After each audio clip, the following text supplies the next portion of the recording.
नमस्कार, स्वागत है आपका हमारी कहानी में। तुम्हारी उन आँखों में ना जाने क्या जादू है।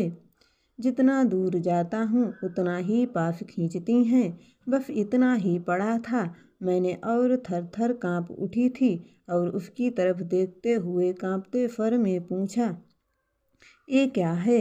उसने मुस्कराते हुए जवाब दिया, मेरे दिल का हाल है, आगे पढ़ो ना। पर मैंने उस कागज़ के टुकड़े टुकड़े कर दिए थे और वहाँ से भागकर अपने घर आ गई थी।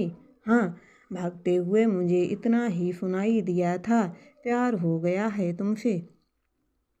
नहीं, ये कोई कहानी नहीं है, मेरी कुछ यादें हैं जिनके बारे में मैंने अब तक किसी को नहीं बताया। पर कहते हैं ना कि पहला प्यार कभी नहीं भूलता, शायद इसीलिए मैं उसे अब तक नहीं भुला पाई हूँ। वह पड़ोस में ही अपने भैया के घर रहने आया था। उस पंजाबी परिवार में पति पत्नी और एक नन्हा सा बच्चा था, जिनके घर हमारा आना जाना लगा रहता था।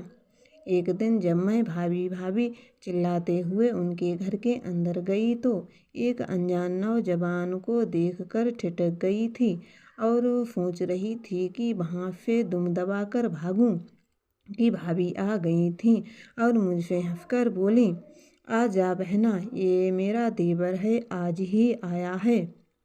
रूढ़िवादी परिवार में जन्म लेने की वजह से शायद मैं थोड़ी ज़्यादा अंतर्मुखी थी और लड़कों से बात करने की तो मैं सोच भी नहीं सकती थी।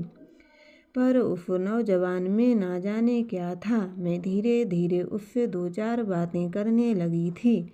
वैसे भी वो खुद ज़्यादा बोलता नहीं था, पर जब भी मैं भाभी के घर जाती वो घर पर ही मिलता और वो भाभी के नन्हे बच्चे से खेलते हुए हमारी बातें सुनता था।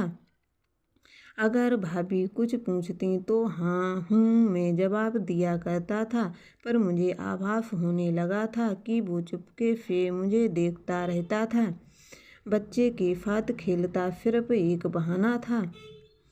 उसे पता चला था कि वो अपनी पढ़ाई समाप्त कर नौकरी की तलाश में यहाँ आया था। कुछ समय यूं ही बीत गए थे और मैं समझ गई थी कि मैं धीरे धीरे उसकी तरफ खिंचती जा रही हूँ। जब भाभी के घर जाती तो नहीं दिखता तो बेचैन सी हो जाती थी। जब वो सामने होता तो मैं उससे आंखें चुराती थी, किंतु जब अपने घर पर रहती थी तो उसकी याद सताती थी। मैं समझ रही थी कि आजकल मैं उससे बात करने को बेताब रहती हूँ और जानबूझकर भाभी के घर ज़्यादा समय बिताती हूँ। मेरा मेरा दिल कहता था कि वो शुरुआत करे तो मैं उससे कुछ कहूँ, पर वो ज़्यादातर चुप ही रहता था और मुझे अनजान लड़कों से बात करना तो आता ही नहीं था।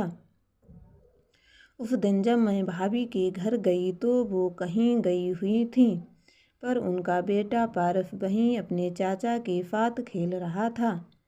भाभी को घर पर ना पाकर मैं वापस लौटने ही वाली थी कि उसने अचानक पूछा, तुम मुझसे डरती हो क्या? पता नहीं क्यों मुझे भी शरारत सूझी, इसीलिए कह दिया हाँ। उसने बेचैनी से पूछा, पर क्यों?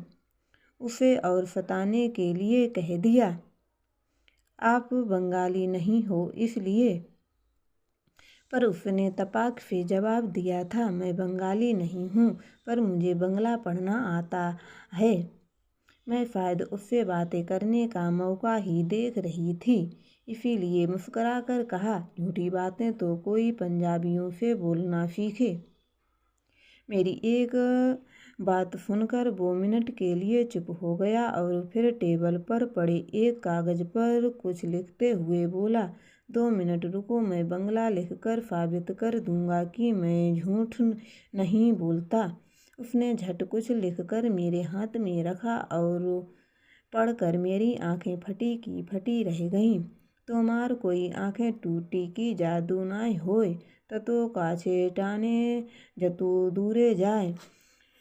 शुद्ध बंगला में लिखी हुई ये कुछ पंक्तियाँ जो मेरे होश उड़ाने के लिए काफ़ी थीं। उस दिन के बाद मैंने भाभी के घर जाना बंद कर दिया था। मेरी इतनी हिम्मत नहीं थी कि मैं उसका कोई जवाब दे सकूं। उसके प्यार को अपनाना मेरे लिए मुनासिब नहीं था, क्योंकि उस जमाने में ना लड़कियों को कुछ बोलने का हक था और ना ही अंतर्जातीय विवाह का चलन था। और अपने माता पिता, छोटे भाई बहनों को छोड़कर घर से भागने की बात तो मैं कभी सोच भी नहीं सकती थी। मैंने बाहर निकलना बंद कर दिया था।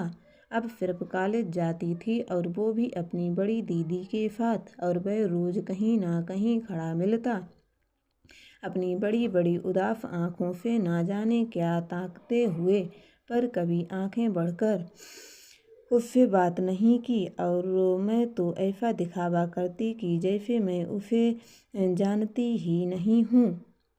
उसके कुछ दिन बाद वो वहाँ से चला गया था।